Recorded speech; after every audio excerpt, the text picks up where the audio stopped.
as far as Sergio goes, can we kind of explain what it's going to take for him to be able to effectively make the transition to doing more handling around defensive end? Well, I don't think that his role is changing.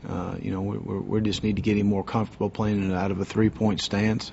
He's going to continue to do the things he did last year. There's not a whole lot of change as far as he's concerned, other than putting him in more rep situations. Obviously he missed all of the off season last year as far as lifting and running and conditioning, and he missed all of spring ball. When we got into fall camp, you really don't know what you have. You're trying to mix and match with, find out what the best things that you can do. So we just need to get him more reps in those situations, and that's what we're going to do this spring. We're just going to devote that time to that. And I look at spring as a time to experiment, to look at different things, to get guys in different spots, because if you don't ever try, you don't ever know.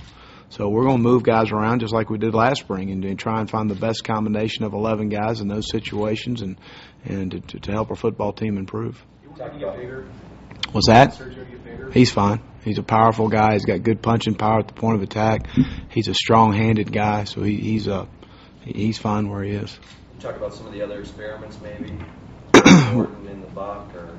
Well, I think that more than anything, just looking at it, we're going to have to move some guys around up front. We're going to lack a little depth because of some injuries with where we are.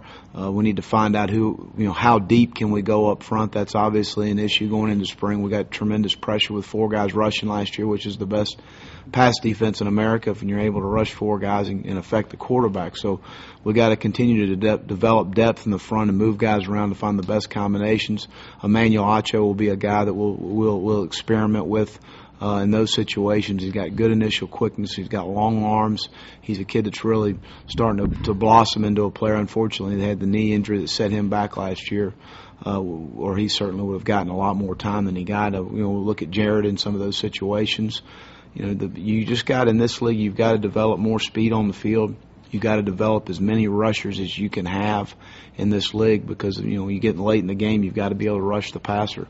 It's not a running league, so to speak, week to week. So you've got to develop as many guys as you can that can pass rush and affect the quarterback. Do you think you'd be able to come up with the pass rush? Corey, I think that we've got guys that are capable here on campus, and I think that there's a lot of unknowns, and I'm hoping that some of those guys can continue to develop. They have the size, the speed, the initial quickness, but a lot of pass rush is knack of ability to feel a blocker, to read his vertical or horizontal set. So I think a lot of that will in due time that we'll find out who those guys are.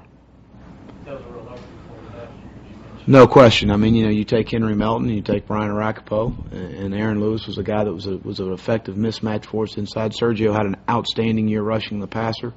Lamar Houston inside and Roy Miller. So of the guys we just mentioned, there's 2 of them that are back and those other 4 are not here anymore. And that's, as much as anything, as good a players those guys were, they're really good leaders. And that's what we're going to really miss as far as the leadership. We've got to have those guys develop, and I'm really real pleased with our off-season program has gone, but you don't really know till you get in that grind of spring and you get in that grind of fall camp and you get in the grind of summer of where your leadership is and how it will respond to adversity.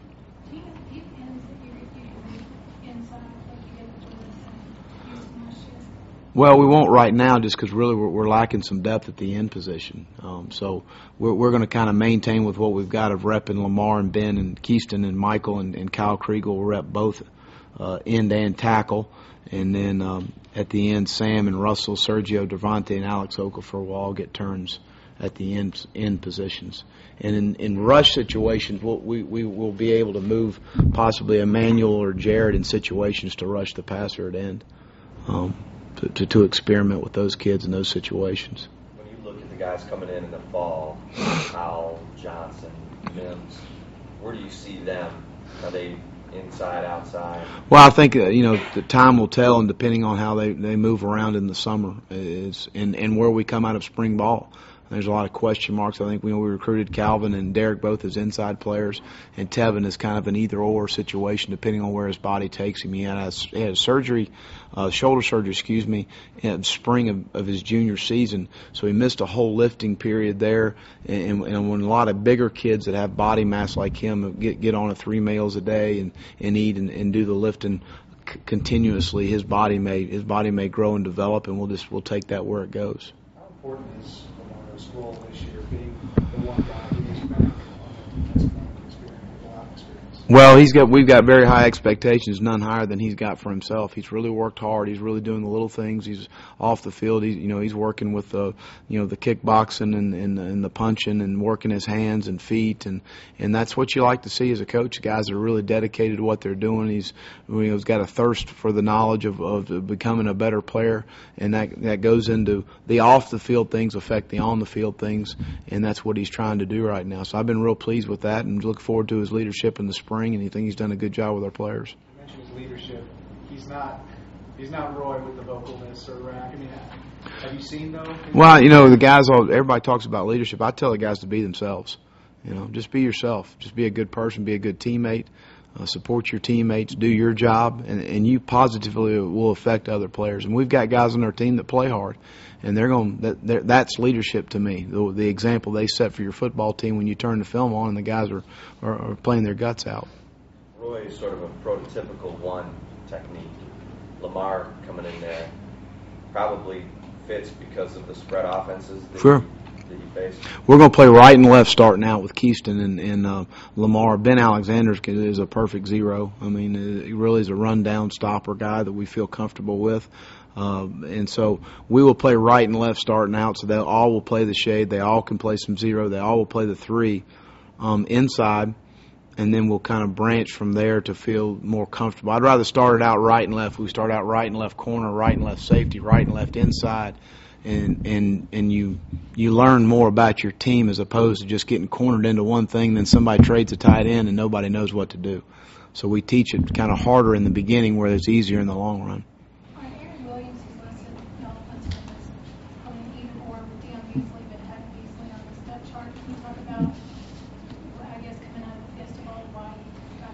Well, Aaron played well for us this past year. We've got a lot of confidence in him and what he's done in the offseason. He's got really good ball skills. He was our Ball Hawk Award winner for our defense this past year as far as turnovers are concerned with the block kicks and the different things. He's got a very good knack of finishing plays. And, really if you want to look at the improvements of our defense, turnovers is number one.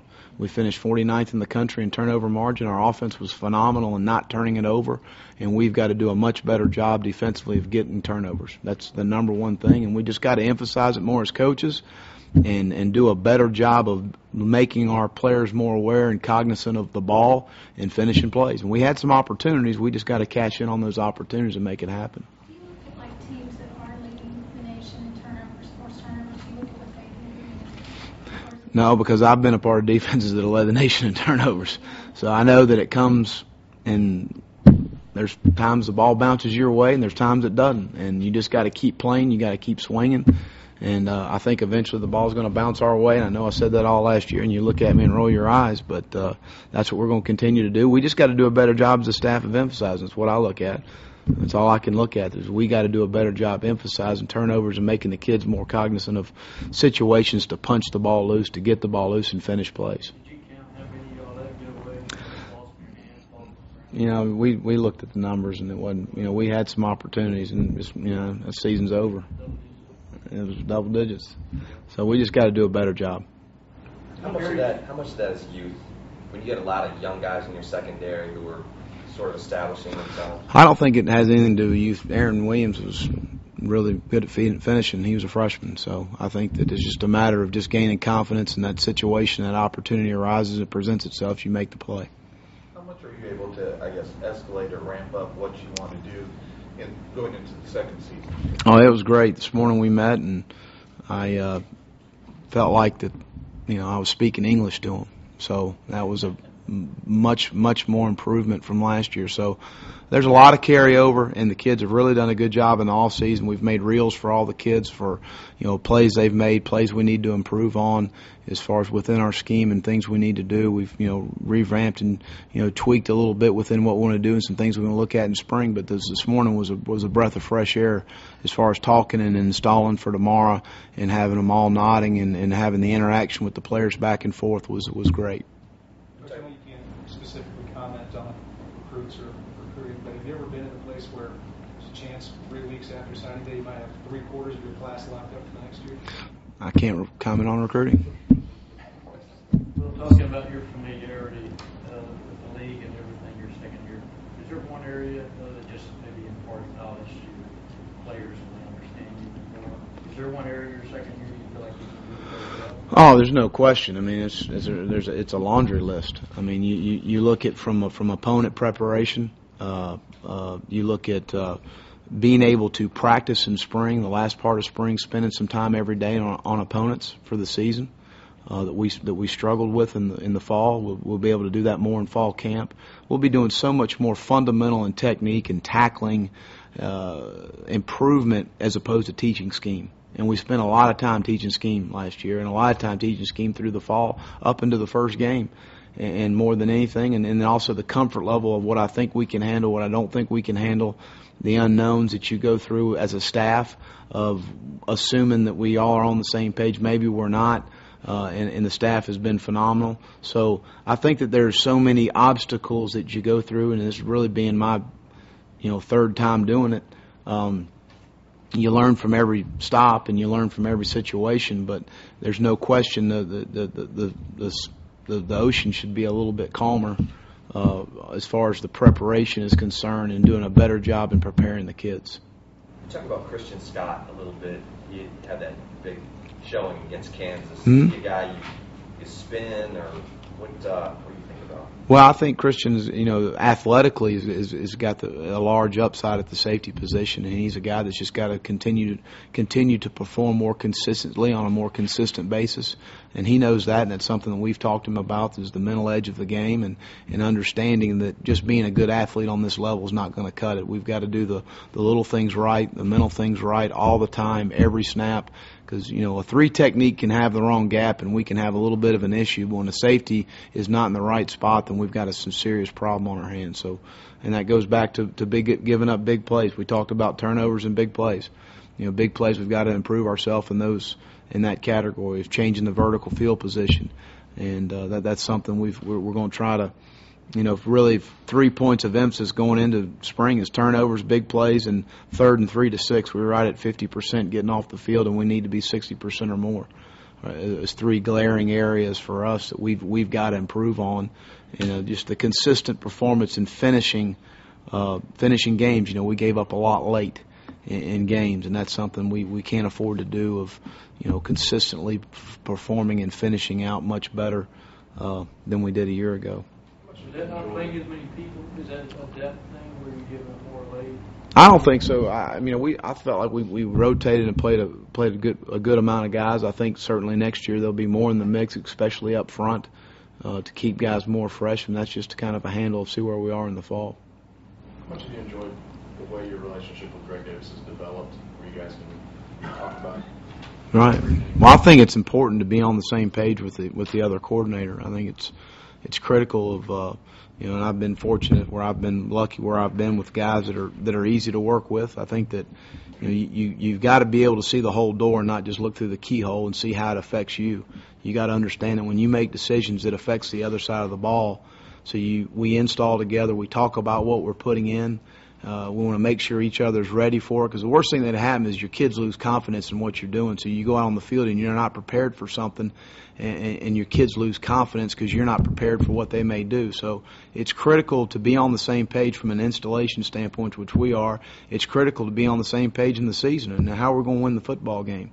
We're going to need to be able to give them some negative plays defensively to give ourselves a shot to win the game, or do we feel good about our situation here? We feel like we're going to put some points on the board just defensively. Just don't give up anything cheap, and we can win the game. So I think that is so critical, and it's so overlooked in football of how important it is that everybody's on the same page about where we are and what we're doing. And it's not about winning the drill; it's about making the football team better, making Texas better. And I think that, unfortunately, in the coaching profession, egos get involved, and they look at their self or their side of the ball more than they do the importance of the team. And when that happens, it's not good for your football team. It's not good for your players. It's not good for anybody.